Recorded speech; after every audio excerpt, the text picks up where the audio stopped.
শুরু করতে চলেছি আজকের কারেন্ট অ্যাফেয়ার্স 2 জানুয়ারি 2026। আজকের কারেন্ট অ্যাফেয়ার্সে রয়েছে ভারত বিশ্বের চতুর্থ বৃহত্তম অর্থনীতি হিসেবে আত্মপ্রকাশ করেছে। আন্তর্জাতিক মুদ্রা তহবিল অর্থাৎ ইন্টারন্যাশনাল মনিটারি ফান্ড এর রিপোর্ট অনুযায়ী ভারত বর্তমানে বিশ্বের চতুর্থ বৃহত্তম অর্থনীতি হয়ে উঠেছে।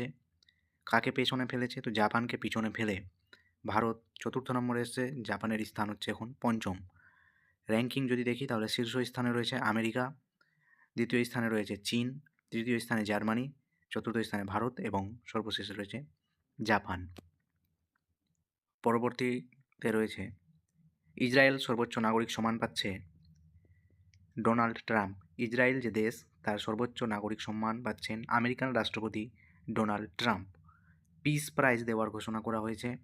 ইসরায়েলের 80 বছরের ইতিহাসে প্রথম কোনো ইসরায়েলি মানে ইসরায়েলের বাইরের নাগরিক হিসেবে শান্তি বিভাগে এই সম্মান দেওয়া হচ্ছে। মধ্যপ্রাচ্যে শান্তি রক্ষা, ইসরায়েলের নিরাপত্তা সুনিশ্চিত করা এবং গাজা শান্তি চুক্তিতে অবদানের জন্য তাকে এই পুরস্কারে ভূষিত করা হচ্ছে। পরবর্তী কারেন্ট অ্যাফেয়ার্স রয়েছে স্মৃতি মান্দানা 10,000 আন্তর্জাতিক রান সম্পূর্ণ করেছে। সম্প্রতি ভারতীয় ক্রিকেট খেলোয়াড় স্মৃতি মান্দানা মহিলা বিভাগে ভারতীয় মহিলা ক্রিকেটার স্মৃতি মান্দানা আন্তর্জাতিক ক্রিকেটের সমস্ত ফরম্যাট মিলিয়ে 10,000 রান পূর্ণ করেছেন। মিতালি রাজের পর দ্বিতীয় ভারতীয় মহিলা এবং বিশ্বের চতুর্থ মহিলা ক্রিকেটার হিসেবে তিনি এই মাইলফলক স্পর্শ করেছেন। তিনি ম্যাগ ল্যানিংয়ের করা 17টি আন্তর্জাতিক শতরানের রেকর্ডকেও ভাগ বসিয়েছেন। নেক্সট কারেন্ট অ্যাফেয়ার্স হচ্ছে হিমাচল প্রদেশ থেকে। হিমাচল প্রদেশের গ্রিন টু গোল্ড উদ্যোগ। হিমাচল প্রদেশ সরকার রাজ্যের শিল্পক্ষেত্রে ব্যবহারের জন্য ভাং চাষকে উৎসাহিত করার জন্য গ্রিন টু গোল্ড প্রকল্প শুরু করেছেন। এর মাধ্যমে কৃষকদের আয় বাড়ানো হবে এবং রাজ্যের অর্থনীতি শক্তিশালী করার পরিকল্পনা নেওয়া হয়েছে। এই ভাং কী জন্য করা হবে? এই ভাং চাষ করা হবে মূলত ওষুধ তৈরির জন্য, বস্ত্র শিল্পে, কাগজ শিল্পে এবং প্রসাধনী শিল্পে কাঁচামাল হিসেবে ব্যবহৃত করা হবে। 2027 সালের মধ্যে রাজ্যটিকে কৃষিতে স্বনির্ভর করার জন্যই এর লক্ষ্যমাত্রা নির্ধারণ করা হয়েছে। নেক্সট কারেন্ট অ্যাফেয়ার্স হচ্ছে মধ্যপ্রদেশ থেকে। মধ্যপ্রদেশে কি হয়েছে? ভারতের প্রথম পিপিপি মডেলের মেডিকেল কলেজ। পিপিপি মডেল মানে হচ্ছে পাবলিক প্রাইভেট পার্টনারশিপ মডেলের যে ফার্স্ট মেডিকেল কলেজের ভিত্তিপ্রস্তর স্থাপন করা হয়েছে। কেন্দ্রীয় মন্ত্রী জেপি নাড্ডা অর্থাৎ জগৎ প্রকাশ নাড্ডা এবং মধ্যপ্রদেশের মুখ্যমন্ত্রী শ্রী মোহন যাদব মহাশয়ের এই প্রকল্প উদ্বোধন করেছেন। কেন্দ্র সরকার মধ্যপ্রদেশে মোট 14টি নতুন মেডিকেল কলেজ তৈরির অনুমোদন দিয়েছে।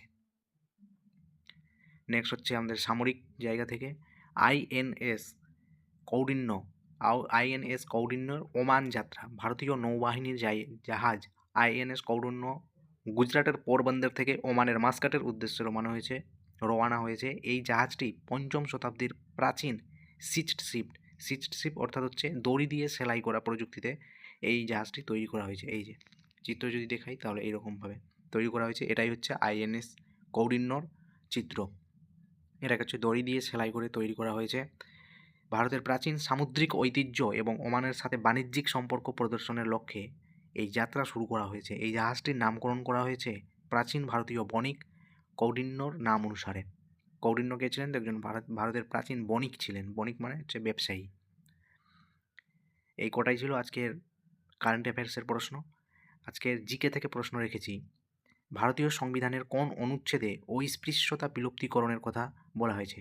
এর সঠিক উত্তর তোমরা কমেন্ট বক্সে অবশ্যই জানাবে। আজকের জন্য এখান পর্যন্তই। ধন্যবাদ। আবার দেখা হচ্ছে আগামীকাল।